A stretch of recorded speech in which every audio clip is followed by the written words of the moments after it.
वहाँ पाकिस्तान की जो पेविलियन है उसमें उस हद तक डेकोरेशन नहीं थी। जो LCD थी उस पर नो सिग्नल का आ रहा था मुसलसल, कुर्सियाँ बिखरी पड़ी थी। हमारे स्टॉल है वो खाली पड़ा रहता था। जर्मन सेक्रेटरी स्टेट आई, 20-25 मिनट बाद रिसीव किया गया, वो खड़ी रही काफ़ी देर तक। डोइचे टीवी आया, उनको किसी ने घास नहीं डाली, वो वापस चला गया। मिनिस्टर साहबा बादल होकर वहाँ से वापस आ गई कि जो हमला था उससे सिरे से कोऑपरेशन नहीं कर रहा था। ज़्यादा ऐसे लोगों को ले जाया गया डेलीगेशन में जिनकी ज़रूरत नहीं थी वहाँ पे। ग्लासगो में PTI के वजीर और मुशीर लड़ पड़े। वजीर मुमलिकत जरताज गुल नाराज होकर आलमी माहौलियाती कॉन्फ्रेंस छोड़कर पाकिस्तान आ गईं। हुकूमत रुकन रियाज फतियाना ने सारी कहानी पब्लिक अकाउंट्स कमेटी को सुना दी। जरताज गुल और अमीन असलम में लड़ाई क्यों हुई, आलमी फोरम पर पाकिस्तान की सुबकी क्यों कराई गई। चेयरमैन कमेटी राना तनवीर हुसैन ने तहकीकात का हुक्म दे दिया।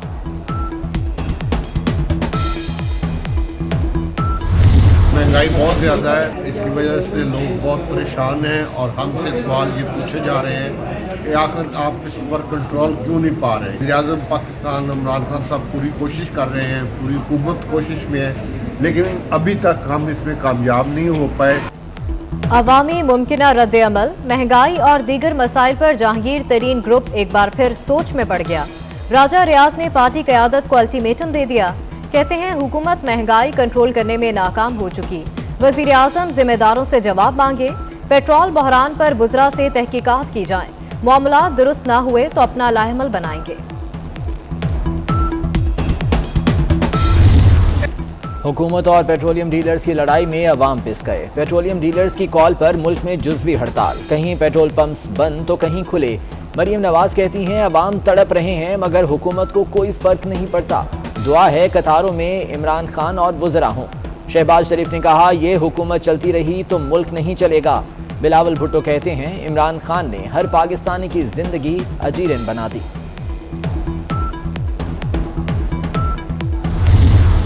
हुकूमत और पेट्रोलियम डीलर्स एसोसिएशन के दरमियान डेडलॉक बरकरार, मुज़ाकरात बेनतीजा रहे। हुकूमत की फी लीटर पेट्रोल पर मुनाफा 1 रुपए बढ़ाने की पेशकश।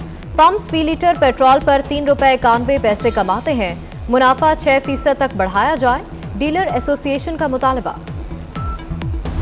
हमने कभी अपनी एक्सपोर्ट्स के ऊपर तवज्जो ही नहीं दी। इकॉनमी जब ग्रो करती है, इंपोर्ट्स शुरू होती है, एकदम प्रेशर पड़ जाता है हमारे करंट अकाउंट के ऊपर, उससे प्रेशर पड़ जाता है रुपए के ऊपर। तकरीबन 20 दफ़ा पाकिस्तान IMF के पास जा चुके हैं। पाकिस्तानी असासा हमारा बाहर बैठा हुआ है, जितना ज़्यादा वो पैसा भेजे उतने हम उनको VIPs बना दें पाकिस्तान में। उनको हर जगह उनको उसका, उनकी जो मुल्क का फ़ायदा पहुँचा रहे हैं उनको भी उसका फ़ायदा पहुँचना चाहिए।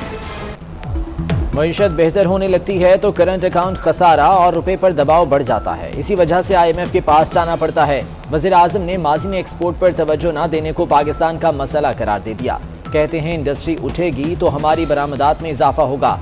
चाहते हैं ओवरसीज पाकिस्तानी मुल्क में सरमायाकारी करें।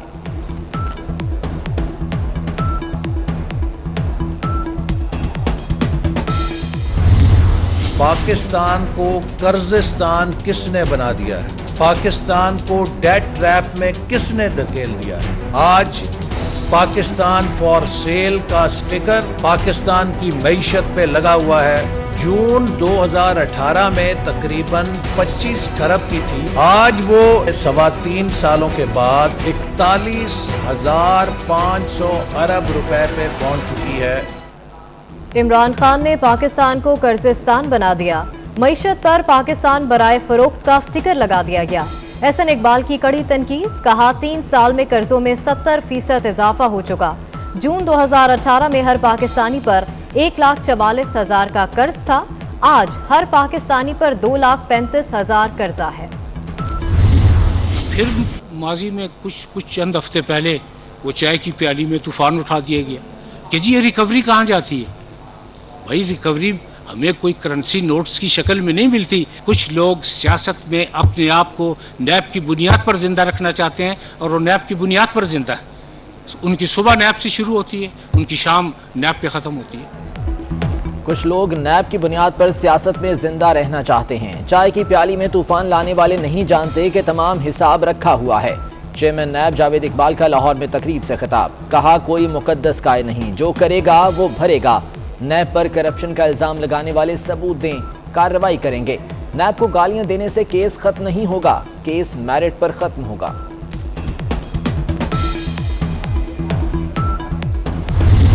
सुप्रीम कोर्ट ने नैब की कारकर्दगी पर सवालात उठा दिए। रिफाई प्लॉट्स पर कब्जे के केस में चीफ जस्टिस ने रिमार्क्स दिए। सैकड़ों केसेस 10-10 साल से ज़ेरे इल्तवा हैं, कोई पेशरफ्त नहीं होती।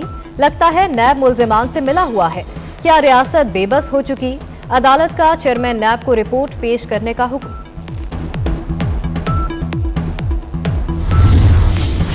अफसरशाही के तबादलों पर पैदा होने वाला तनाज़ा हल होने लगा। पंजाब ने 6 पुलिस अफसरों को विफाक के हवाले कर दिया। Secretary MPDD Ali Tahir, secretary खजाना इफ्तिखार अली सहो को KP रिपोर्ट करने का हुक्म। कमिश्नर सरगोदा डॉक्टर फराह मसूद और कमिश्नर DG खान सारा असलम भी विफाक के हवाले। वज़ीर आला सिंध जुज़वी तौर पर अफसरों को रिलीज़ करने पर रजामंद हो गए।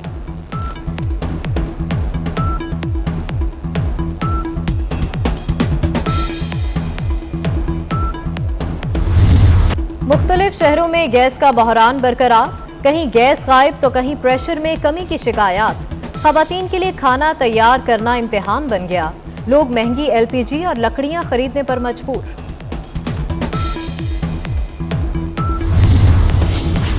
खैबर पख्तूनख्वा में बल्दियाती इंतखाबात जमाती बुनियादों पर क्यों नहीं हो सकते? बाकी तीनों सूबे जमाती बुनियाद पर बल्दियाती इलेक्शन कराते हैं, ऐसा मैकेनिज्म अपनाने में क्या मसला है?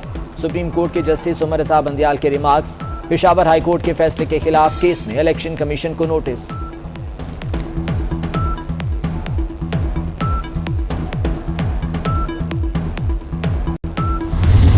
पाकिस्तान का शाहीन 1A बैलिस्टिक मिसाइल का कामयाब तजुर्बा।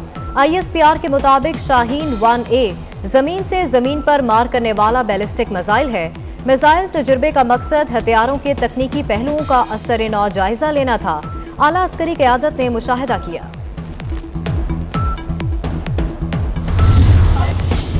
पाकिस्तान और अफगानिस्तान पोलियो के आलमी फैलाव के लिए बददस्तूर खतरा। आलमी इदारा सेहत का पाकिस्तान पर सफरी पाबंदियां बरकरार रखने का फैसला। पाबंदियों में 3 माह की तौसीह कर दी गई।